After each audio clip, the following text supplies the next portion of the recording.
Have you ever laid in bed at 2 a.m., staring at the ceiling, unable to let go of the day?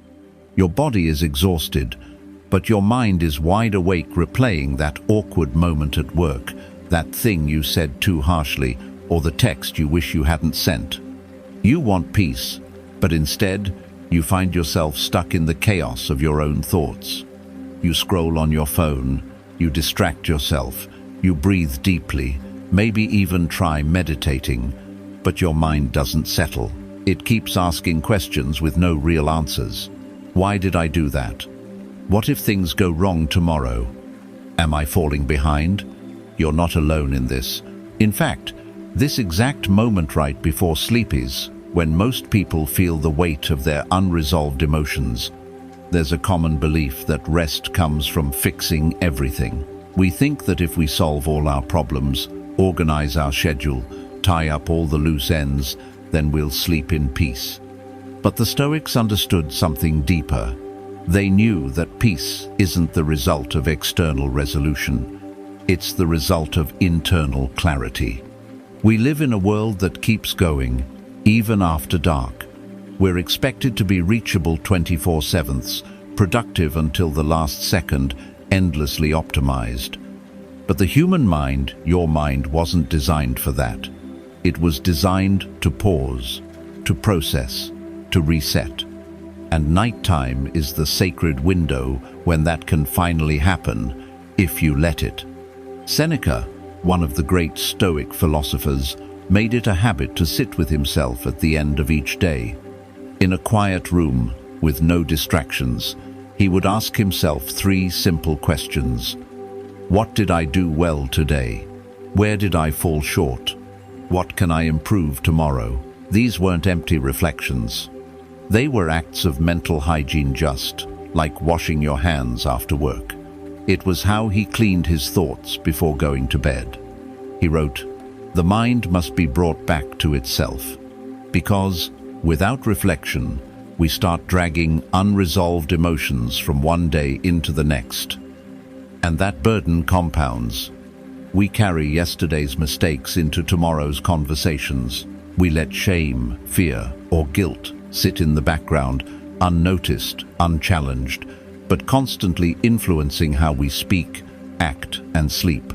Marcus Aurelius, the Stoic emperor, would write in his journal each night, not for others, but for himself. In one line he said, "You could leave life right now. Let that determine what you do, say, and think." For Marcus, reflection wasn't about performance or productivity. It was about remembering what truly matters and what doesn't. These Stoics were not gurus on mountaintops. They were men of responsibility, leaders, fathers, warriors. And yet, they made time to sit still, to examine themselves, and to let go of what they couldn't control. That was their way of preparing for the storms of tomorrow by ending today with stillness. So what would it look like if you ended your day like that? What would change if, instead of escaping into noise, you faced your thoughts with calm clarity? Let me walk you through a practice I call the 3-hour night reset, inspired by Stoic tradition, adapted for modern minds, and built for anyone who wants to close the day not with chaos but with command. The first step is review. Before you go to sleep tonight, find a quiet spot. Sit down and review your day not as a judge, but as a friend. Ask, what did I do today that aligned with my values? What did I do that I regret? Where was I reactive, emotional, impatient? And also, what did I handle with grace? Maybe you kept your temper when someone provoked you. Maybe you spoke up when it mattered. Maybe you simply showed up for yourself. Don't skip the good. Don't exaggerate the bad. This review isn't about perfection. It's about self-awareness. And as the Stoics teach us, we cannot improve what we don't examine. The second step is release. Take one thing that's been weighing on you. Something you said, something someone else did, a moment that keeps spinning in your head. Ask yourself, is this under my control? If it is, plan your next step. If it's not, breathe and let it go. You can write it down and toss the paper. You can speak it out loud and end with the words, "This no longer belongs to me." Epictetus reminded us, it's not things that disturb us, but our judgment about things. Most of the time, the thoughts that rob our sleep are things we can't do anything about at 11:30 p.m. Letting go isn't surrender. It's a reset. The final step is recenter. As you prepare to sleep, shift your focus to something you're quietly grateful for. It doesn't have to be profound. Gratitude is not about grand gestures. It's about noticing the simple moments that remind you, you are still here, you are still trying, you are still enough. Maybe someone smiled at you. Maybe you listened to music you love. Maybe you caught yourself before reacting harshly. Gratitude is like a candle in the dark, small but powerful enough to light your inner world. And when you fall asleep in gratitude, you train your mind to look for beauty even on the hardest days. Now let me share a story with you. Jake is a 34-year-old software engineer.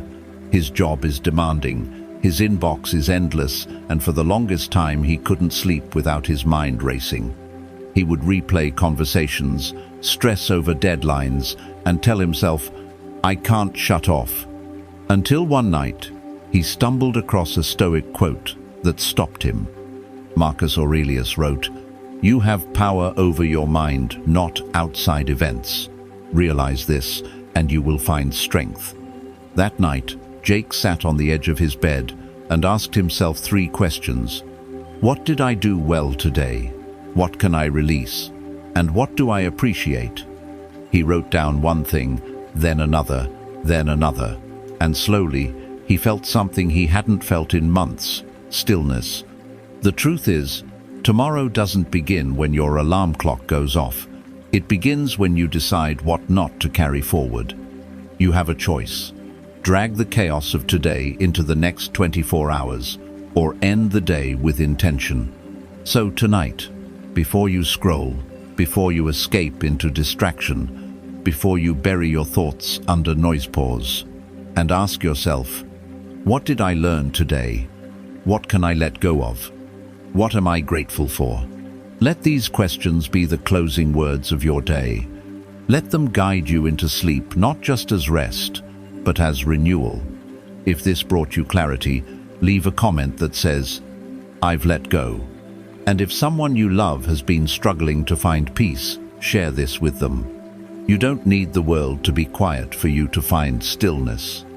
You just need to meet the noise with calm. Stillness isn't found, it's built. And every night is a chance to build it again.